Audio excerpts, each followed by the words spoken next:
സത്യം പറഞ്ഞാൽ ഇത് ഇവൾക്ക് ഇപ്പൊ കിട്ടിയ കഴിവല്ല. ഞാൻ പ്രസവിച്ച് 2 മാസം കഴിഞ്ഞ് കുറച്ചേരം നോക്കിയപ്പോ എന്റെ കുഞ്ഞിനെ കാണുന്നില്ല.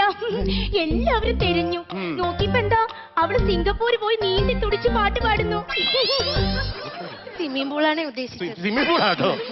സിംഗപ്പൂർ എന്താ സ്വിമ്മിംഗ് പൂൾ ഇല്ലേ? മിണ്ടാതിരി അവിടെ. പിന്നെ ഞാൻ എന്റെ മോളെ പിന്നെ ഞാൻ എന്റെ മോളെ ഭയങ്കര ഓർഫനേജ് ആയിട്ടാ വളർത്തിയത്. യുനോ ഓർഫനേജ് എന്ന് പറഞ്ഞ അനാഥാലമാണ് തള്ളേ. അതൊക്കെ എനിക്കറിയാം. ഞാൻ അതല്ല ഉദ്ദേശിച്ചത്. ഈ ഭയങ്കര ലാളിത്യമായി വളർത്തില്ലേ മോളെ, അതാണ് ഉദ്ദേശിച്ചത്. മലയാളം മതി കേട്ടോ. അതെന്താ നിങ്ങൾക്ക് ഇംഗ്ലീഷ് അറിഞ്ഞൂടെ? നിങ്ങൾ ഇത്രയും വലിയ ചാനൽ കയറില്ലേ? അല്ല, ഇംഗ്ലീഷ് അറിയാന്നുള്ളോണ്ടാ പറഞ്ഞു. ആണോ? ഇനി നമുക്ക് പപ്പയെ വിളിക്കാം കേട്ടോ. കപ്പയൊക്കെ പാടത്തില്ലേ? ഡാഡിനെ വിളിക്കാൻ. Oh daddy, you call me daddy, you know. സാറിനെ വിളിക്കുമ്പോ അളിയനെ വിളിച്ച സാറിനെ വിളിക്കുമ്പോ